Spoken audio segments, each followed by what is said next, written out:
오늘 함께 나눌 하나님 말씀 보도록 하겠습니다. 마태복음 5장 1절부터 4절 우리 한 목소리로 같이 읽겠습니다. 시작. 예수께서 무리를 보시고 산에 올라가 앉으시니 제자들이 나아온지라. 입을 열어 가르쳐 이르시되 심령이 가난한 자는 복이 있나니 천국이 그들의 것이미요 애통하는 자는 복이 있나니 그들이 위로를 받을 것이미요. 아멘. 얘들아, 혹시 이 사진 한번 보여줄래요? 드래곤볼이라는 만화 알아요? 알아? 여긴 모르지. 중1은 교원이 알아? 이거 아는구나. 이 남자들이 막 심장 두근대근대는 이렇게 명작이에요. 대명작. 뭐냐, 뭐 지구를 지키면서 이게 왜 자기 힘 자랑하고 약간 그런 에너로기파 쓰고 뭐 그런 거예요. 지민이 알아 이거? 본 적 없어? 나중에 볼 기회 있어 한번 봐봐. 기가 막혀. 원피스는 알아? 원피스보다 대명작이야. 엄청난 만화입니다. 그 중에 하나 더 보여주세요. 이 드래곤볼의 특징이 뭐냐면 7가지의 구슬을 모으면 용왕을 부를 수가 있어요. 용왕을 부르면 소원을 딱 한 가지 빌 수 있는데 이 소원이 어떤 소원이든 들어줘요. 죽은 자도 살리고요. 막 내가 막 억만장자가 되게 해주세요라고 하면 억만장자가 만들어줍니다. 근데 내가 이 드래곤볼이 사실 우리가 지금 지난주부터 선포한 팔복과는 전혀 연관이 없어요. 근데 제가 왜 갖고 왔냐면 이걸 설명해주고 싶어서. 이 구슬 7개가 있어야 용왕을 부를 수 있다라고 얘기했잖아요. 6개만 있어도 안 되고 4개만 있어도 안 돼요. 반드시 7개가 다 있어야 돼요. 마찬가지로 팔복도 우리가 지난주 1복 첫 번째 복을 나눴는데 첫 번째 복만 누려서도 안 되고 4번째까지의 복만 누려서도 안 되고 내가 정말 하나님을 믿는 사람이라면, 그리스도인이라면 예수님이 선포하신 이 8가지의 복을 반드시 누려야 한다라는 겁니다. 그래서 우리가 이 팔복 시리즈를 선포할 때 여러분이 어느 주는 졸고 어느 주는 교회를 안 나오고 이게 아니라 우리가 선포하는 이 8주간의 이 팔복이 여러분 가운데 누려지고 경험되기를 주님의 이름으로 소망합니다. 할렐루야. 아멘. 자, 우리 지난주 첫 번째 선포한 복이 뭐였습니까? 심령이 가난한 자는 복이 있나니 천국이 그들의 것이미요 라고 얘기했습니다.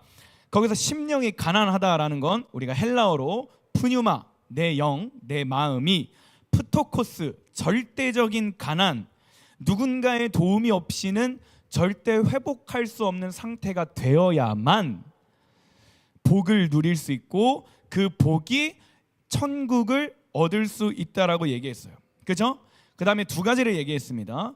내가 무언가를 담을 그릇으로 창조되었고 나는 반드시 뭐로 채워야 되는데 그 채우는 건 유일하게 뭐여만 가능하다고?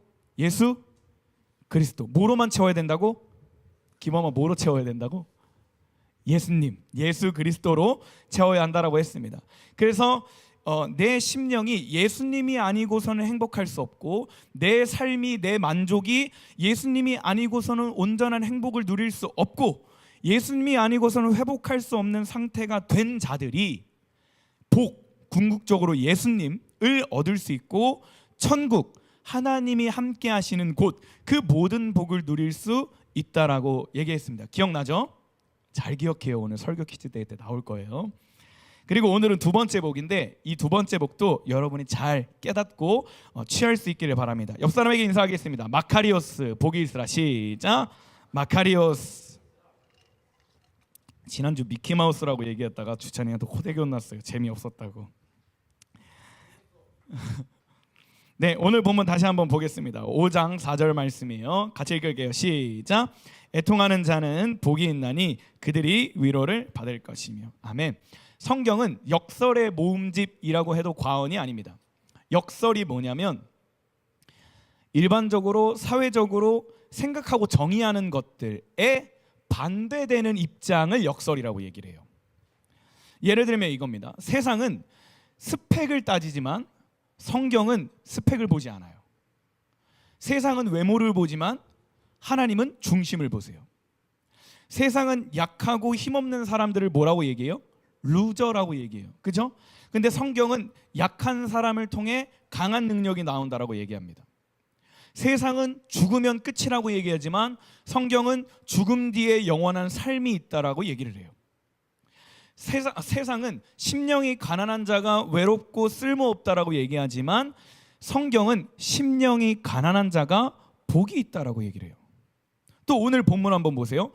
애통하는 자는 세상이 말할 때 찌질하고 불쌍한 사람처럼 보입니다. 근데 성경은 애통하는 자가 복이 있다라고 얘기를 해요. 어떻게 애통하는 자가 복이 있을까?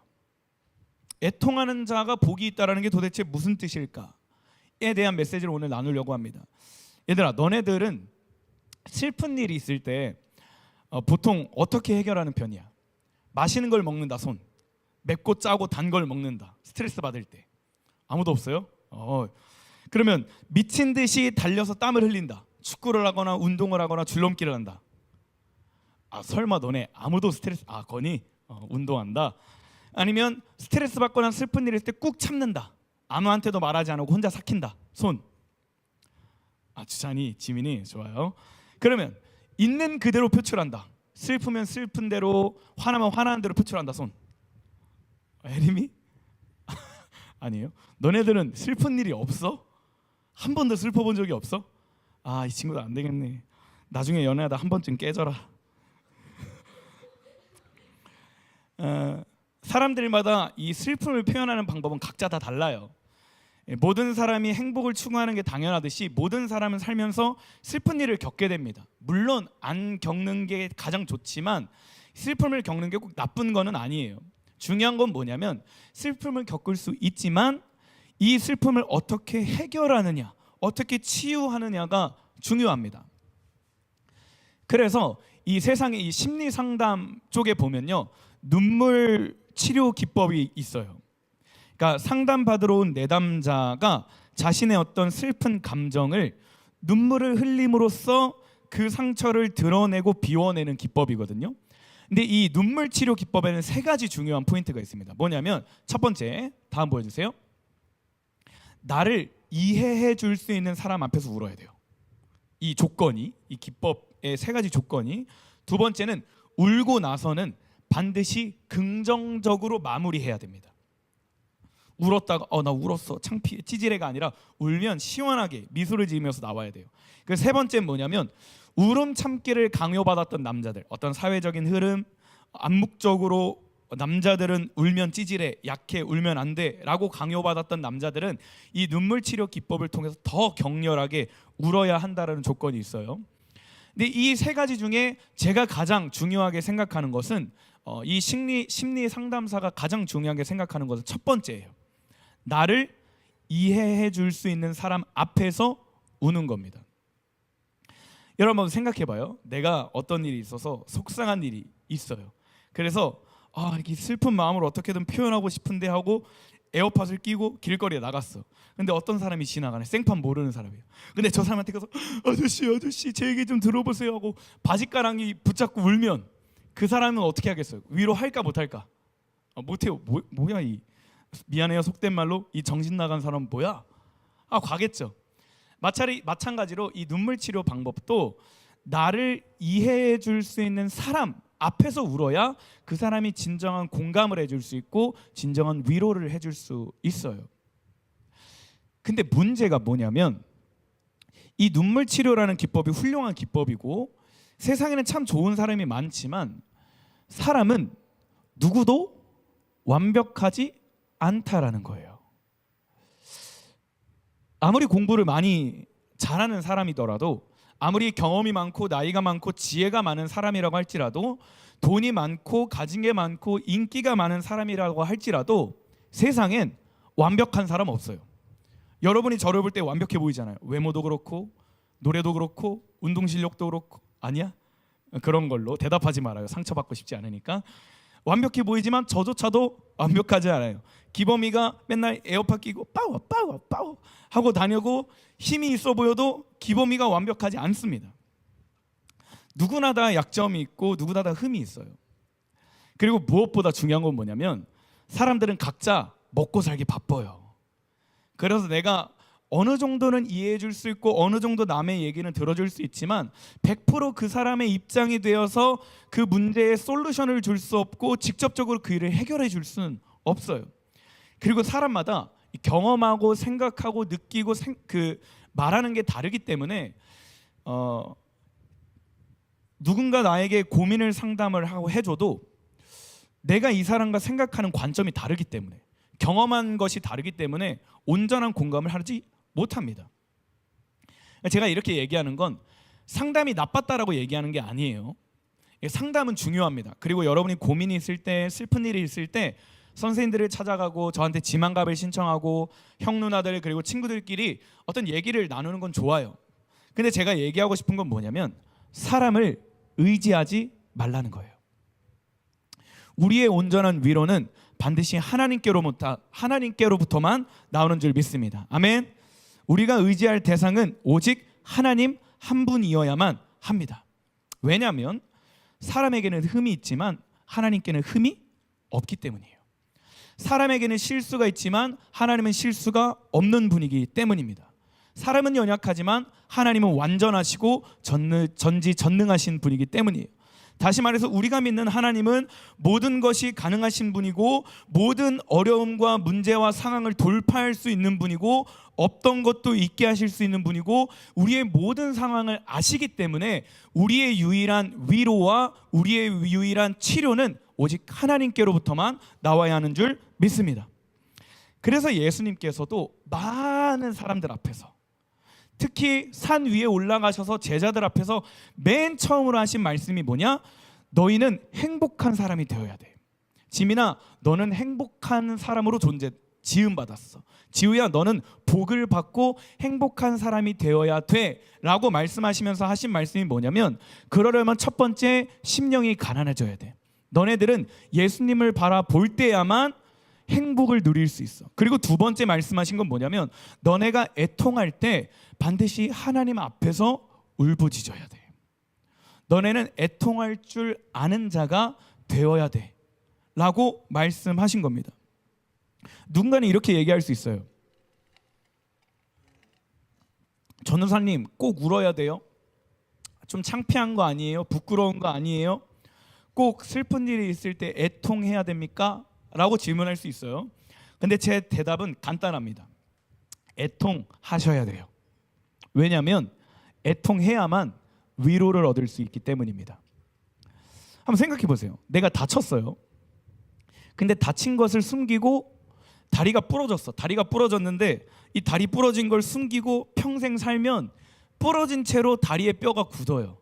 그럼 이 사람은 정상적인 걸음을 할 수 있을까 없을까? 없어요. 내가 암이 있는데 이 암이 있는 걸 의사한테도 드러내지 않고 가족한테도 드러내지 않고 나 암이 있어. 근데 이거 얘기하면 나 뭔가 루저 같아. 찌질해 보여. 약간 병자 같아. 세상에서 인정 못 받을 것 같아. 라고 그냥 아무것도 말하지 않으면, 도움을 구하지 않으면 치료할 수 있어요 없어요? 없어요. 내가 물에 빠졌는데 그러는데 막 이제 도움을 구해야 돼. 물에 빠지면 살려주세요, 살려주세요 이러잖아. 그지? 근데 물에 빠졌어. 그런데 창피해. 나 좋아하는 사람이 앞에 있는데, 나 청소년부 리더인데, 나 인도자인데, 하면 어떻게 돼요? 물에 빠져 죽어요. 쉽죠? 마찬가지로 나에게 살다 보면 슬픈 일이 생기고 울어야 할 일들이 생겨요. 근데 그때 우는 건 절대 부끄러운 일이 아니에요. 울어야 도움을 얻을 수 있고 울어야 위로를 얻을 수 있어요. 제가 살다 보니까 울어야 할 때 울지 못하면 울지 말아야 할 때 울게 되더라고. 그래서 오늘 이 설교를 통해, 이 메시지를 통해 여러분이 애통할 수 있는 사람들이 되었으면 좋겠습니다. 아멘. 자, 그러면 성경은 우리에게 무엇을 요구하는가, 뭐에 대해서 애통해야 하는가에 대해서 한번 봤으면 좋겠습니다. 두 가지예요. 이 애통하는 자가 복이 있다라고 할 때 애통이라는 단어는 펜테오라는 단어입니다. 이거는 애통하다, 슬퍼하다라는 단어예요. 근데 중요한 게 있어요. 이거는 수동적인 의미로 쓰이는 게 아니라 능동적인 의미로 쓰입니다. 그러니까 누군가가 나를 때리고 나를 괴롭히고 나를 눈물 나게 해서 내가 누군가에서 우는 게 아니라 능동적으로 의지를 가지고 내가 울어야 할 일 가운데서 눈물을 흘리는 거예요. 내 감정이 지금 슬프고 힘들다라는 걸 알면 의지를 가지고 부르짖고 애통하고 슬퍼하는 게 펜테오라는 단어입니다. 그러면 예수님께서 우리에게 도대체 뭘 애통하라고 하시는지, 첫 번째, 우리는 죄에 대해서 애통해야 돼요. 말씀 보겠습니다. 야고보서 4장 7절 시작. 그런즉 너희는 하나님께 복종할지어다. 마귀를 대적하라. 그리하면 너희를 피하리라. 하나님을 가까이 하라. 그리하면 너희를 가까이 하시리라. 죄인들아 손을 깨끗이 하라. 두 마음을 품은 자들아 마음을 성결하게 하라. 자, 9절 같이 읽을게요. 시작. 슬퍼하며 애통하며 울지어다. 너희 웃음을 애통으로 너희 즐거움을 근심으로 바꿀지어다. 주 앞에서 낮추라. 그리하면 주께서 너희를 높이시리라. 자, 죄에 대해서 애통하라는 건 뭐냐면 내 힘으로 이 죄를 절대 이길 수 없다라는 걸 인정하라는 거예요. 아니, 더 정확히는 내가 죄인이었음을 고백하라는 것입니다.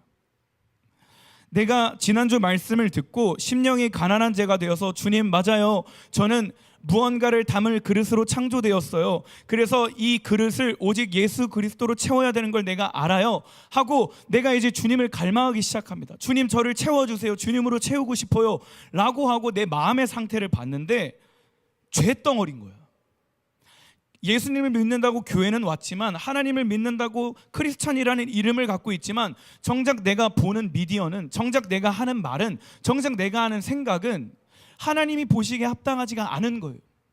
그래서 이 죄를 끊어내려고 어떻게 인간의 노력으로 미디어를 잠깐 멈춰보기도 하고, 게임을 하지 않아 보기도 하고, 좋은 생각을 하려고 해보기도 하고, 나름대로 노력을 해서 동생을 조금 더 예뻐보려고 하고, 언니를 존중해보려고 하고, 선생님 따라가려고 했지만 인간적인 능력으로, 인간적인 힘으로 이 죄를 이길 수가 없는 거야. 아무리 해도 내 이 육신의 습관 때문에 전에 하던 대로 죄에 끌려가는 내 모습을 본 거예요. 그래서 성경은 예수님이 애통하라 할 때 첫 번째 죄에 대해서 애통하라는 건 뭐냐면, 너의 힘으로 죄를 해결할 수 없으니 그 죄의 문제를 갖고 예수님 앞에 나와서 울라는 거예요. 너 힘으로 씨름하고 너 힘으로 아무한테도 말하지 않고 혼자 은밀한 죄를 갖고 있는 것이 아니라, 그 죄를 지금 예수님 앞에 들고 나와서, 주님 제가 이 죄를 제 힘으로 해결할 수가 없어요. 청소년부 때 이 북받치는 감정을, 이 사고와 어떤 이 문제와 이 충동되는 이 감정을 억누를 수가 없어요. 주님 저는 죄인이에요. 저는 부족해요. 제 힘으로 할 수 있는 게 아무것도 없어요 라는 그 간절함과 그 슬픈 마음을 가지고 하나님 앞에 나오라는 거예요. 내가 이제 예수님으로 말미암아 행복하고 자유롭고 복을 누리고 싶은데 그러지 못하는 나를 보고 애통하라는 거예요. 아, 내가 죄인이었구나. 아, 내가 죄를 살고 있었구나. 아, 나는 하나님의 자녀로 살아야 되는데 하나님이 싫어하시는, 하나님이 계시지 않은 자처럼 살고 있었구나. 그 죄에 대해서 아파하라는 거예요. 내 삶을 보고, 내 삶의 열매들을 보고, 내가 하는 말을 보고, 내가 하는 행동들을 보고, 내 삶에 맺히는 열매를 보고 애통하라는 거예요. 아, 나 주님 예배한다고 했는데, 아, 나 주일 예배 나와서 또 하나님 믿는다고 선포하고 기도하고 했는데 또 죄를 짓는구나. 내 힘으로 아무리 이걸 해결하라고 해도 해결되지 않는구나. 그걸 갖고 오는 거예요. 그리고 이 죄의 씨름을 하나님 앞에 갖고 와서, 예수님 앞에 갖고 와서 울부짖으며 회개하고 기도하고 애통하기 시작할 때 십자가가 보이는 겁니다. 그리고 그 십자가를 볼 때에 내 죄를 위해서 십자가를 지신 예수님이 보이기 시작해요. 그리고 그 예수님이 보여질 때 예수님이 믿어지기 시작합니다. 그리고 그 예수님이 믿어지기 시작할 때 우리는 복을 누릴 수 있는 거예요. 사랑하는 여러분, 저는 알지 못하지만 여러분 스스로 여러분의 삶 가운데 씨름하고 있는 죄가 있을 거예요. 아, 주님 제 머리로는 이게 이해가 안 되는데요. 아, 주님 저는 교회에서 얘기하는 그 복음과 세상에서 말하는 이 정의에 부딪히는데요. 저는 제 뜻대로 살래요. 제 마음대로 살래요. 제가 원하는 대로 살래요. 제가 하고 싶은 말, 제 감정대로, 제 생각대로 살래요. 아, 주님 제가 이 죄를 끊어내고 싶은데 이 죄를 끊어내지 못하고 있어요. 그 죄들을, 그 문제를 주님 앞에 갖고 나와서 애통하라는 거예요. 그럴 때 하나님의 위로가, 그 십자가의 사랑이 여러분 가운데 부어지기를 주님의 이름으로 소망합니다. 아멘. 그럼 두 번째, 예수님께서 우리에게 애통하라고 하실 때 무엇을 위해서 애통해야 되는가? 두 번째는 삶에 대하여, 삶 속에서 애통해야 됩니다. 말씀 보겠습니다. 시편 18절 같이 읽을게요. 시작. 내가 환난 중에 부르짖었더니 그가 그의 성전에서 내 소리를 들으시며 그의 앞에서 나의 부르짖음이 그의 귀에. 사무엘상 1장 말씀입니다. 시작. 한나가 마음이 괴로워서 여호와께 기도하고 통곡하며 서원하여 이르되 만군의 여호와여, 만일 주의 여종의 고통을 돌보시고 나를 기억하사 주의 여종을 잊지 아니하시고 주의 여종에게 아들을 주시면 내가 그의 평생의 그를 여호와께 드리고 삭도를 그의 머리에 대지 아니하겠나이다. 아멘. 여러분, 우리는 방금 전에 얘기했듯이 죄에 대해서 애통해야 하지만 그걸로 끝나면 안 돼요. 이 말씀은 애통하는 자는 복이 있나니 그들이 위로를 받을 것이며 라는 말씀은 죄에 대해서만 국한된 게 아니라 반드시 우리 삶 속에서도 애통할 수 있어야 된다는 겁니다. 삶에서 애통한다는 건 따라합시다. 하나님을 의지하는 것이다. 한 번 더, 삶 속에서 애통한다는 것은 하나님을 의지한다는 것이다. 내가 죄를 지을 때만 하나님을 찾는 게 아니라 내 모든 일상 속에서 하나님을 찾아야 돼요. 내가 힘들 때나 슬플 때나 아플 때나 외로울 때나 사람 찾아가는 게 아니라, 사람 의지하는 게 아니라 누구를 찾으라고요? 하나님을 찾으라고. 누구를 찾으라고? 하나님을 찾으라고. 사람을 찾을 수 있습니다. 잘못된 거 아니에요. 도움을 구할 수 있어요. 위로 받아야 됩니다. 하지만 사람을 의지하지 말라는 거예요. 우리가 근본적으로 누구를 찾아야 하냐면 우리는 하나님을 찾아야 하는 줄 믿습니다. 왜? 사람에게는 흠이 있지만 하나님께는 흠이 없기 때문이에요. 우리가 믿는 하나님은 완벽하신 분이기 때문입니다. 우리가 방금 읽었던 시편 18편 말씀을 보면 다윗은 수많은 전쟁에 놓여 있고 아들이 반역하기 위해 자기를 죽이려고 했고, 자기를 지금 섬기던 왕이 사울이 자기를 죽이려고 수많은 군대를 갖고 자기를 쫓아와요. 광야 가운데 도망하고 있던 다윗이 하나님의 도움으로 구원을 받고 목숨을 건지고 드디어 그것을 회복하고 나서 고백하는 시편이거든요. 다윗은 블레셋을 잡고 돌아왔을 때 그 이스라엘 여자들이 뭐라고 얘기했어요? 사울은 천천히요, 다윗은 만만히요. 다윗을 칭송했어요. 다윗을 멋진 왕이라고 이렇게 일으켰어요. 다윗에게 박수를 쳤어요. 다윗을 좋아하던 사람들이에요. 근데 그 사람들이 사울이 다윗을 시기하기 시작하자 나름대로 다윗을 따랐던 그 군사들도 이 사울의 명령에 따라 어쩔 수 없이 다윗을 잡으러 갔어야 돼요. 다윗도 사람들 가운데 정을 줄 수 있었고 위로를 받을 수 있었지만 다윗은 광야를 떠돌아다니면서 그 목숨이 위협을 받으면서 누구를 의지했냐면 사람을 의지한 게 아니에요. 하나님을 의지하기 시작했습니다. 그리고 하나님께 나와서 광야에서 하나님께 부르짖기 시작한 거예요. 광야에 있는 그 첫째 날 밤, 광야에 있는 두 번째 밤, 군사들이 발걸음을 내고 말소리가 나고 낙타 소리가 나고 막 이렇게 막 내 목숨이 두근두근 소리가 내면서 내 목숨을 한 번 건질 때, 그 추운 광야의 밤 가운데 그는 사람 붙들고 누가 나한테 와서 도움을 줬으면 좋겠다 의지한 게 아니라 그는 그 광야 속에서 하나님을 본 거예요. 왜요? 사람에게는 흠이 있다는 걸 안 거야. 사람은 자기 먹고 살기 바쁘다라는 걸 안 거예요. 근데 자기가 의지하는 하나님, 자기가 양을 칠 때 자기를 보호하고 있던 하나님은 언제나 자기를 떠나지 않고 자기를 지키시고 바라보시고 나의 생명을 건지시는 분이라는 걸 다윗은 안 거예요. 그래서 다윗은 모든 일상 속에서 모든 슬픈 상하고 애통하는 마음과 고통 속에서 누구를 바라봐요? 하나님을 바라봐요. 사무엘상 1장에 등장하는 사무엘의 엄마 한나라는 사람도 마찬가지예요. 우리 알다시피 그녀에게는 자녀가 없었어요. 굉장히 힘들어했습니다. 매년 제사를 드리러 갈 때마다 그는 하나님께 기도했어요. 하나님께 부르짖었어요. 하나님께 애통했어요. 누구의 도움을 구한 거예요? 한나가? 하나님의 도움을 구한 거예요. 왜? 그 한나조차도 사람이 흠이 있고 한계가 있다는 걸 안 거예요. 여러분, 우리가 예전에 이 사무엘상 7장까지의 말씀을 나눴잖아요. 자기의 남편 엘가나가 한나가 괴로워하는 걸 알고 있어요. 자녀가 없어서 괴로워하는 걸 알고 있어요. 근데 엘가나가 위로하는 건 뭡니까? 여보, 내가 있잖아, 힘을 좀 내, 이러고 위로도 아닌 위로를 하는 거예요. 한나의 마음이 그거에 위로를 받지 못해요. 이 엘가나조차, 자기를 진짜 사랑하는 남편 엘가나조차도 이 한나의 마음을 공감하지 못하고 위로하지 못합니다. 사랑하는 남편조차 이 한나의 문제를 해결해 줄 수 없다라는 걸 한나가 누구보다 잘 알았어요. 그래서 한나는 매 순간 매 일상 가운데 자신의 감정이 슬프고 아프고 외로울 때 누구를 봐요? 하나님을 봐요.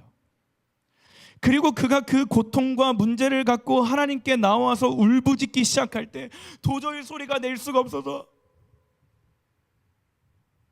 막 울고, 엘리 제사장이 그거 보고 야 너 언제까지 포도주 먹고 하나님 전 앞에서 그렇게 취하고 살래? 라고 할 때 저는 포도주에 취한 게 아니라 이 마음을 어떻게 주체할 수가 없어서 하나님 앞에서 소리 없이 우는 거예요 라고 할 때, 하나님 앞에서 애통하기 시작할 때 하나님이 어떻게 하셨어요? 그에게 자녀를 줍니다. 그의 아픔을 위로해요. 한나의 문제를 해결해 주세요. 여러분, 우리가 이 타이밍에 세상이 말하는 위로 말고 그냥 얘기 들어주고 솔루션 나눠주고 어떤 그냥 공감해주고 남들 똑같이 욕하고 이거 말고 편 들어주는 거 말고 성경이 말하는 위로가 도대체 뭔가, 우리 청소년기 시기에 이걸 굉장히 잘 알아야 됩니다. 그래야 여러분이 청년이 되어서 직장을 가져서 여러분의 마음이 슬픔 가운데서도 평안을 누릴 수 있어요. 성경이 말하는 위로는 뭐냐면, 따라합시다. 파라칼레오. 자막 띄워줄래요? 다시 한 번 더. 파라칼레오. 이거는 뭐냐면, 파라라는 단어는 모모 옆에, 모모 곁에라는 뜻이고요. 칼레오라는 단어는 부르다라는 뜻이에요. 다시 얘기하면 성경이 말하는 위로, 파라칼레오는 뭐냐면 하나님께서 우리를 자신 옆으로 부르신다라는 거예요. 자신의 곁으로, 하나님의 품으로 직접 능동적으로 의지를 가지고 부르신다라는 거예요.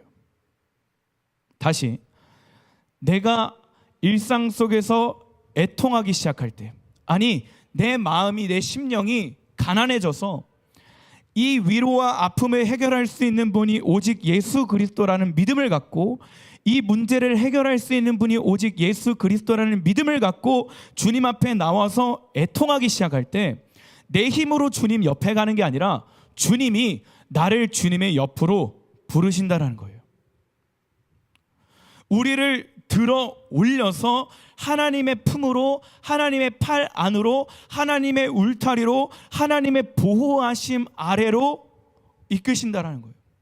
건이가 예배 자리에 나와서 자기 어떤 사건과 그 문제를 가지고 예배 자리에서 기도할 때 하나님께서 건이의 손을 붙잡고, 건이가 내 앞으로 온 게 아니라 하나님이 건이를 불러서 하나님을 안아주신다고, 하나님이 건이의 삶 속에 함께 동행하신다고, 건이가 슬퍼하고 그 문제를 갖고 씨름할 때 하나님께서 그 문제를 대신 들어주신다고, 하나님께서 그 문제를 대신 해결해 주신다고, 하나님이 자신의 품으로 돌라서 건이 손으로 하는 게 아니라 하나님의 능력의 손으로, 하나님의 위로하심과 하나님의 공감하심으로 그 문제를 해결하신다라는 거예요. 이게 성경이 말하는 위로예요. 우리가 죄에 대해서 애통하기 시작할 때 하나님께서 우리를 그 십자가 밑으로, 십자가 안으로 인도하시고 부르셔서 십자가를 바라볼 수 있게 하신다라고요. 우리가 죄의 문제를 갖고 나와서 하나님께 애통하기 시작할 때, 하나님 회개하기 시작할 때 하나님이 우리에게 믿음을 주신다고요. 할렐루야. 죄뿐만 아니라 내가 힘들고 괴롭고 슬플 때 하늘을 보고 하나님을 구하기 시작할 때 하나님이 듣고 응답하실 줄 믿습니다. 아멘. 하나님이 함께 하심을 여러분이 경험하게 될 줄 믿습니다. 뭐 할 때? 애통하기 시작할 때. 할렐루야. 왜 하나님의 위로가 필요한가? 계속 얘기합니다. 인간관계와 세상이 주는 위로는 언젠간 끝이 나요. 언젠간 사라져요. 우리 지난주에 얘기했잖아요. 세상이 말하는 행복은 물질적이고 한계가 있다가도 없어지는 거고 상대적인 것이다. 누가 나보다 많이 갖고 있으면 그것보다 나는 행복하지가 않아. 근데 성경이 말하는 복은 절대적인 거예요. 영원해요. 한번 누리면 사라지지 않습니다. 마찬가지로 위로도, 세상이 주는 위로는 한계적이에요. 제한적이에요. 있다가 사라져요. 이 사람과 고민 상담할 때 나누면 그때 당시에는 그래, 이 사람이 내 편이지 라고 해요. 근데 어느 순간 이 사람이 나 등지고 손가락질하고 다른 친구들이랑 놀면 아, 저 사람 얼마 전까지만 해도 나랑 친했는데 저 언니 내 고민 들어주고 내 편 들어줬는데 또 슬퍼한다고.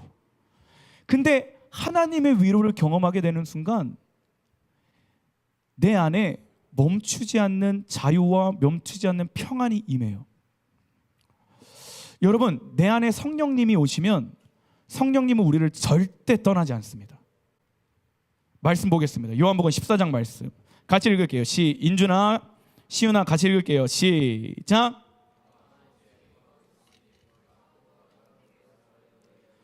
영원토록 너희와 함께 있게 하리니 그는 진리의 영이라. 세상은 능히 그를 받지 못하나니 이는 그를 보지도 못하고 알지도 못함이라.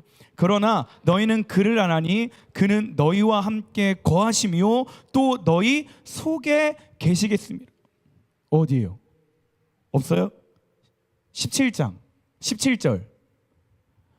그는 너희와 함께 거하시며 또 너희 속에 계시겠습니다. 18절.